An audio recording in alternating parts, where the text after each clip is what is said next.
What is going on, everyone? My name's Boit, and I'm back with some more Age of Mythology. The Titans action spawning in the blue color, playing as Oranos. His name is m4rcos.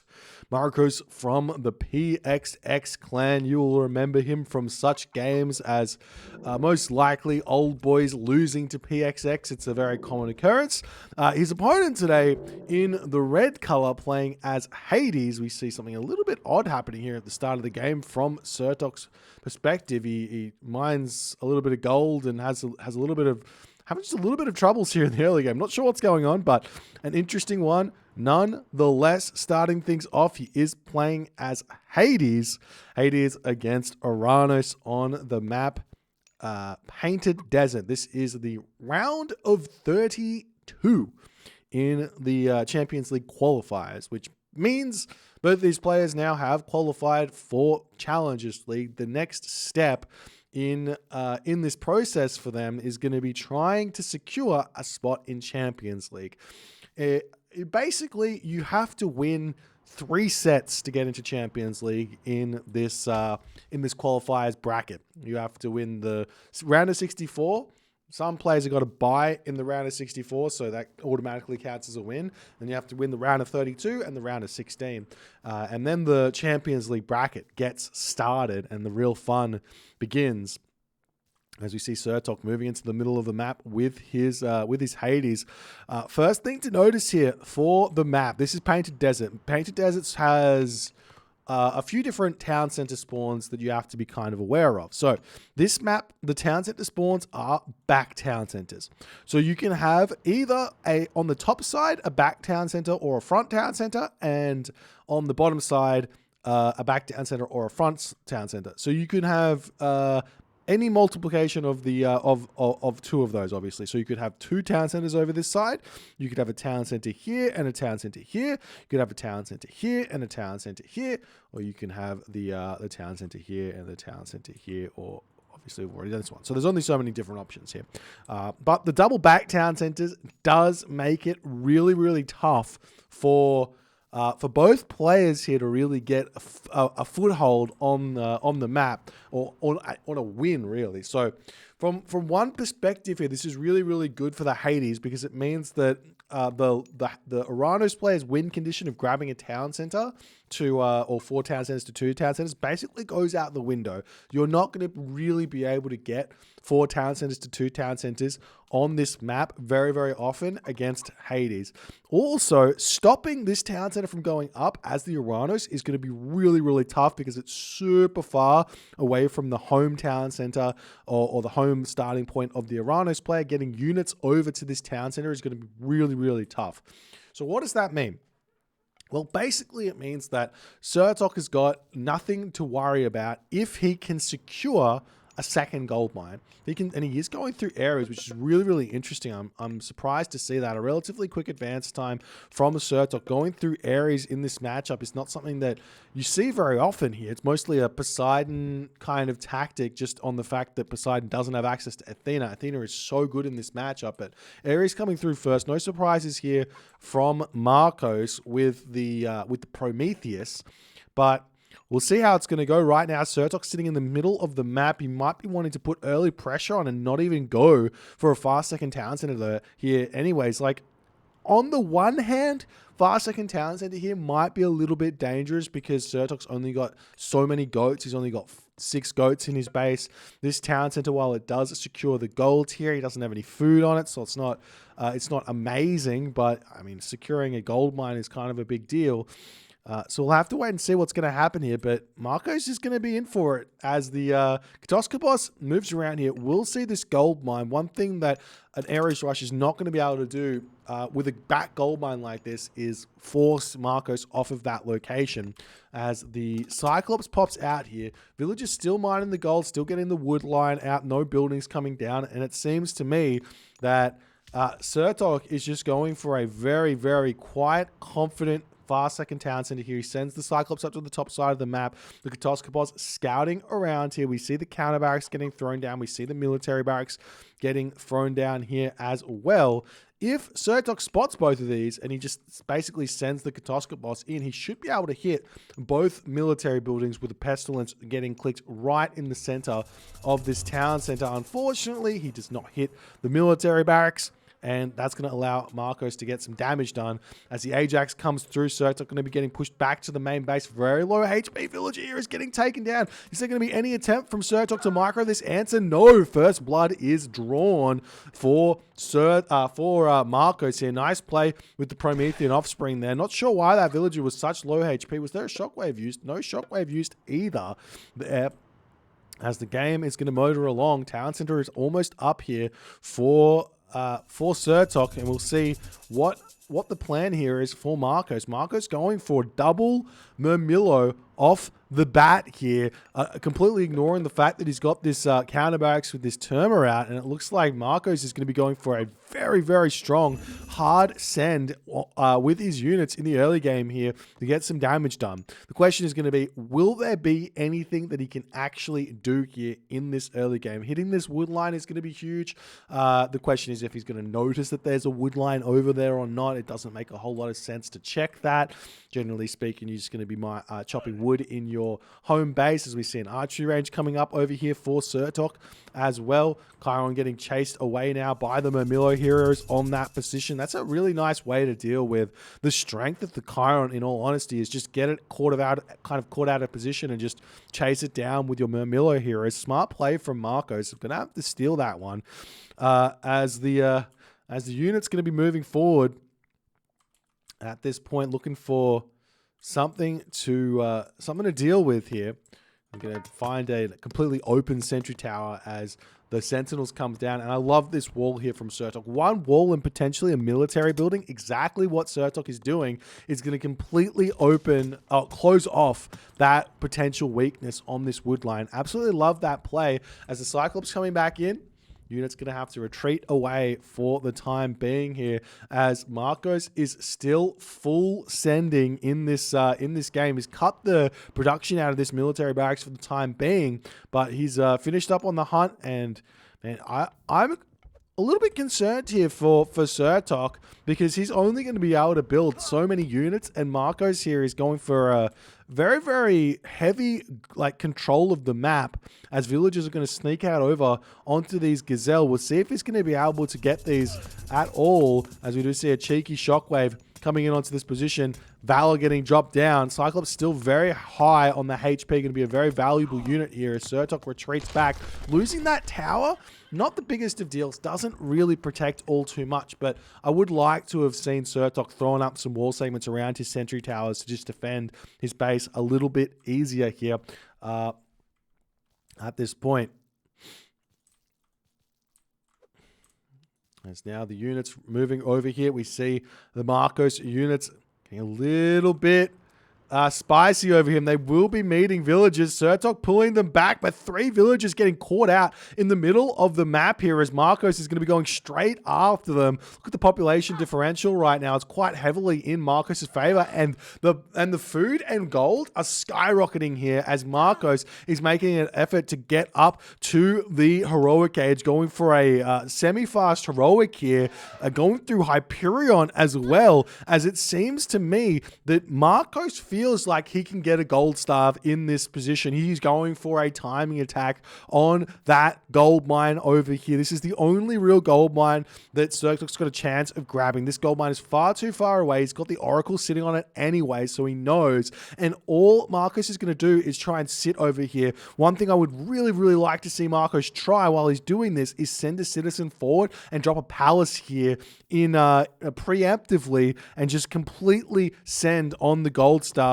And we'll see if Sirtok's got any ideas here. He's still producing units. He's basically pure Toxotes here as a military academy coming down. He's got himself 4 farms over here, farms up in the main base as well, as the Chiron going to be leaving for the time being, searching for something to raid. A military barracks coming up, a manor coming up in the middle of the map as the elephant's getting eaten away here. How are the economic upgrades looking for m4rcos? He's got pickaxe already. And we'll see how things are going to go here. Whoops, I misclicked there. Reminder to everyone that chatting is required to be in English in this stream on the Twitch channel, just because we don't know what's being said. A lot of people feel alienated. Anyways, m4rcos going to be retreating back here as he's now hit the heroic age, which is a really big idea. As now we see Sirtok, he's actually concerned here. And this is smart to start throwing walls up in preparation because he sees the heroic age. The question is, it's not a bad idea. It makes a lot of sense to throw that town center up with the idea of getting population here. But if m4rcos gets this town center up, both of these town centers up actually doesn't make any sense. But I was going to say potentially one town center up, not build citizen and go full send on the gold mine makes a lot of sense here. But he's not going for that. He's going for 3 town centers. Very, very delayed here as Contarius is starting to come out as well for m4rcos. To try and deal with those Toxotes. We'll see if that's going to work for him here at this point. As m4rcos going to be retreating away.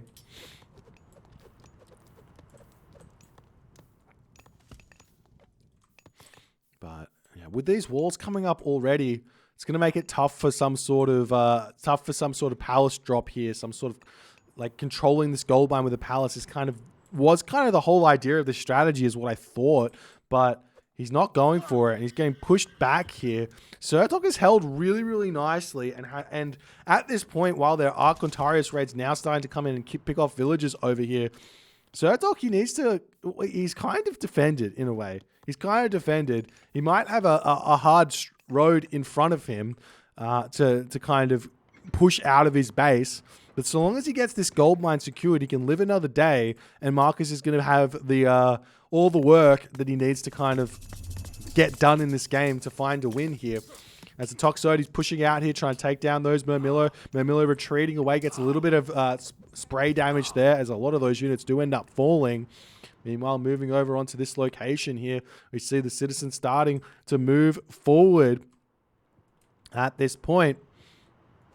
As the Contarius come through. Sirtok getting caught out of position ever so slightly. m4rcos 135, 140 population. He's shot right up to 145 population. Is he getting citizen out of these town centers? He's getting them out of one of the town centers at this point. Whether that's on purpose or not, I'm not 100% sure. But there's so many Toxotes here and so many Contarius. Though the thing is that these Contarius, had they had heavy upgrades here, they would be doing so much damage, but they just don't quite have it. And Sirtok's Hoplite Toxote army is going to be able to be incredibly effective here, even though m4rcos has got crazy amounts of upgrades. The other thing that he's got here is the Mithril Horseshoes, which is actually a big deal. And look at this micro coming through for m4rcos, dodging those Toxote fire there as well, as we see some raids coming through onto this position. Lots of units there for m4rcos are falling.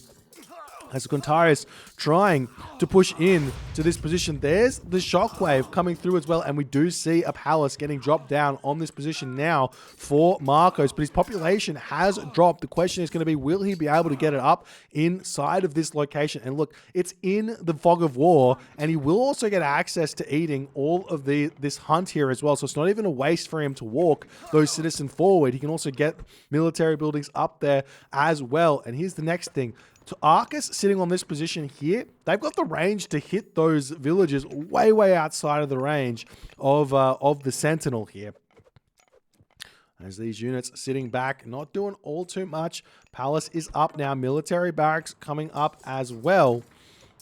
As the Contaria is going to be retreating back. We're starting to see the destroyers coming out here as well.